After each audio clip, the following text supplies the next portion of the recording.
my history with Smash Bros. Probably isn't as expansive as everyone else's. My first interaction with the franchise was at a random Brawl tournament at a Toys R Us that I made to semifinals by picking the coolest character that I saw, and that character was Meta Knight. I didn't touch the series again until I was already sunk into the 3DS and saw the trailer for Super Smash Bros. For Nintendo 3DS and Wii U. Although I was still interested in the game, I didn't get to pick it up until January 2015. Every day before, during, and after class, me and my friends, Bluff, IkingXVI, and PK Wonder would play Smash on our 3DS and even on a Wii U whenever someone brought their TV. High school was a crazy time. My friends also introduced me to the franchise more as we would play Project M, Melee, and Brawl during class when the teacher was absent. Basically, I've really come to love the franchise within the last 3 years. After we're done with 2018 in just 2 days, it'll be 4 years. So, what about Smash on Nintendo Switch? Well, I wasn't expecting it to come out until 2020, but I kept waiting for the next installment by watching some of my favorite content creators like Smashified, Shofu, HMK, and Alpharad. And then, the March 8th Nintendo Direct happened. Wait, one more announcement! Wait, there's another announcement! Wait, shut up, there's one more announcement. Oh my god. There's one more announcement. What is this? What is this? Wait. What is this? What is this? What is going on right now? Wait, are they porting the Splatoon 1 to Switch? What is going on? What else do they have to announce? What is going on? Whoa, what is this? Smash! Smash! Smash! Oh my Smash! Smash! Yo! Smash! Smash! And then, E3.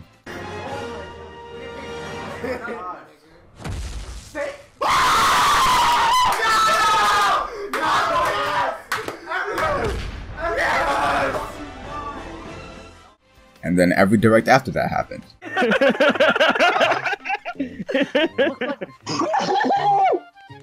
It's not actual gameplay footage though.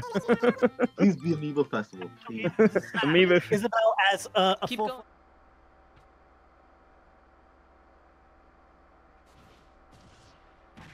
Oh, what?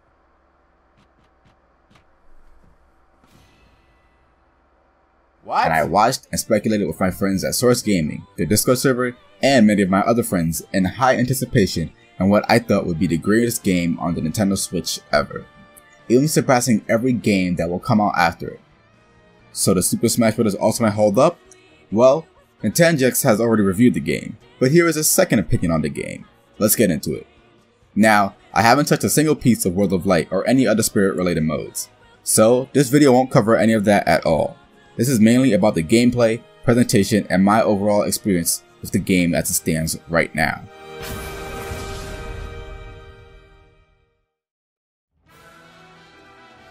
There are over 70 characters to choose from, and as the tagline of the game has been, since E3, everyone is here.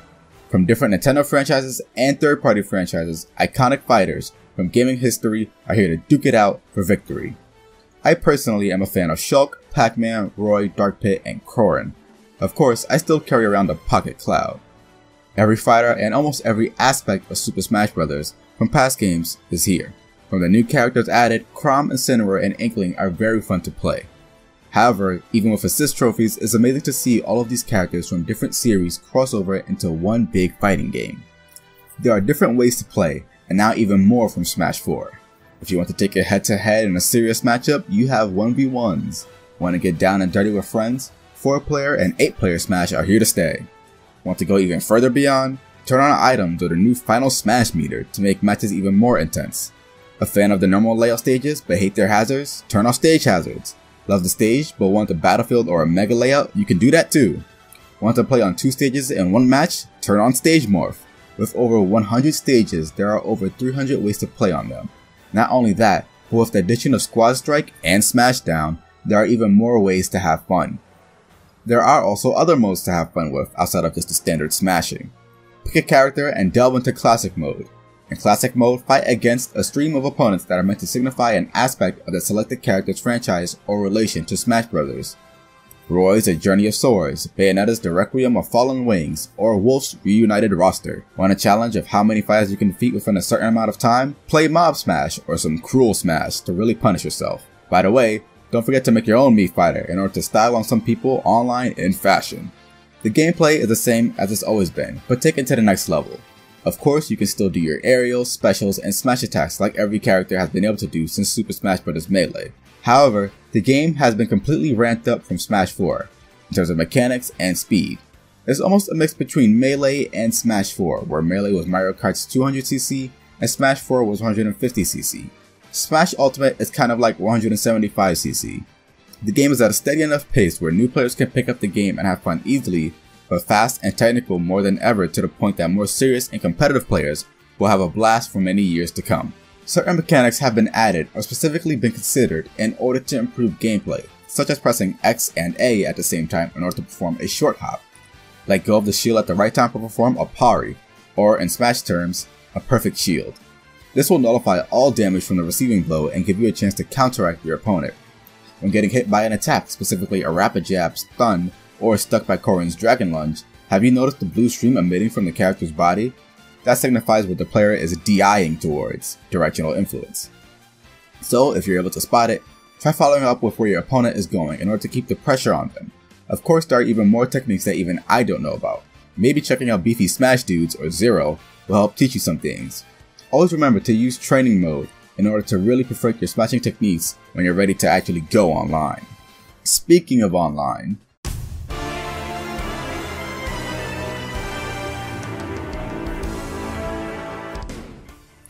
good lord, this is a loaded topic. Okay, so with the announcement that online would be based on preferences, I was very open to the topic. However, with matches also being factored based upon location, I became even more skeptical than I already was. So, how does online perform? So, online works where you can set your own rule set and then play against people around the world. Just because you've set your playstyle a certain way, it doesn't mean at all that you will get the kind of match you want. Before patch 1.2.0, the experience was absolutely terrible.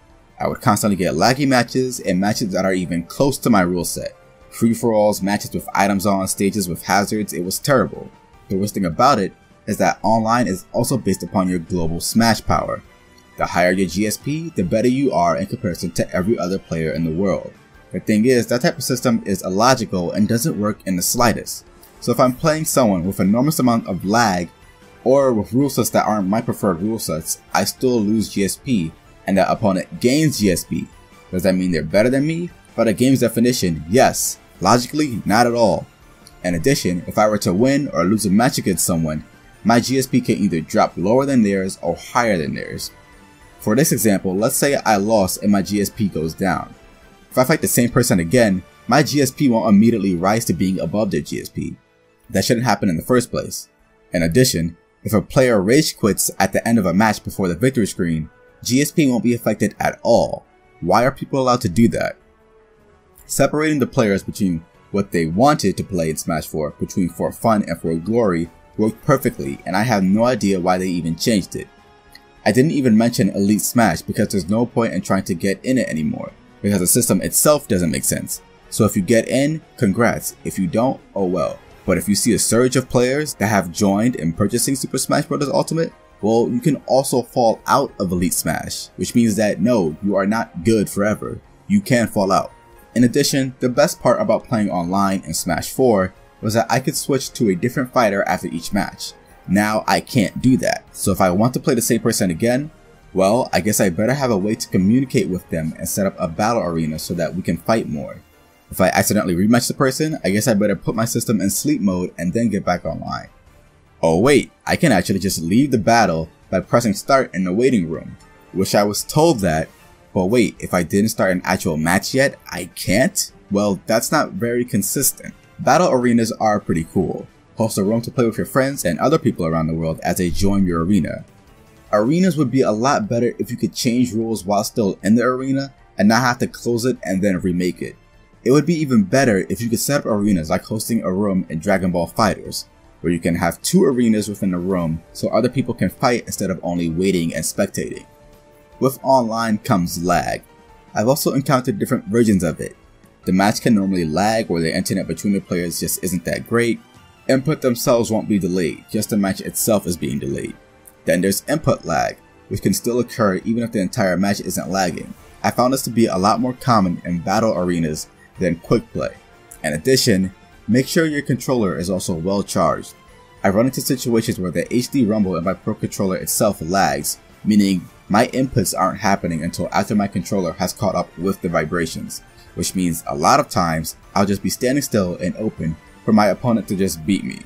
This also happens even when my controller is well charged, so I have no idea about that. The game is fun and well balanced for most characters. There are of course still some glitches and simple issues that could be fixed besides online within the game, such as the Isabelle Assist Trophy glitch or the Infinite Monada Arts glitch.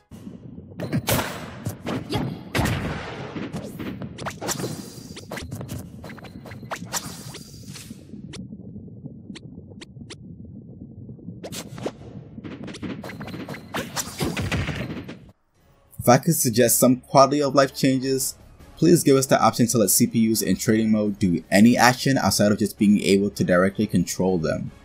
And let the players quickly get out of the results screen by pressing start, you know, like you had in Super Smash Bros. For 3DS and Wii U. If there's any character that actually needs to be nerfed and fixed, I would say it's Inkling. This character is kind of busted. I'm really not a fan of the fact that their recovery has a hitbox on their landing, which completely means it will be harder to punish them if the fighter I'm playing as can't punish from afar. I also understand that within their own series, the ink mechanic being on stages allows them to camouflage. It's part of what makes Splatoon so fun.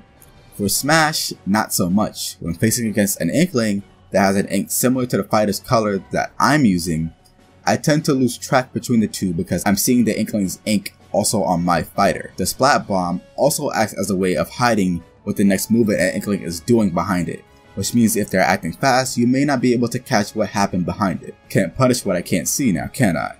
Toon Link's bomb also has that effect, where the smoke of the bomb is partially layered in front of the fighters. In addition, the length of the berry on their splat roller, just why? Why would you make it that long? It's far too easy to get punished when buried by it. Even if Inkling does a forward smash right after and misses it, they still have another chance to hit you because the length of the berry is so long, even when trying to mash out of it. Are you serious? Also, why are we still not being told how fighters were changed? At least in Splatoon 2, if we check the website, we could see the patch notes for every single thing that was changed. In Super Smash Bros. Ultimate, even if you check the website, you're only told what characters were changed, not even how, and that is kind of abysmal. When I first saw this game and the renders, the washed out colors on the characters' renders were very questionable, but realizing that stage lighting also affects how the characters look, holy god, this game and the characters look amazing. To go even further, the presentation of the game in general is very straight to the point and sharp. As stated by Sakurai, Persona 5 was definitely a clear influence on the menus. I especially love the amount of character seeping from the game with the way characters interact in the options showcase and especially within the challenges images.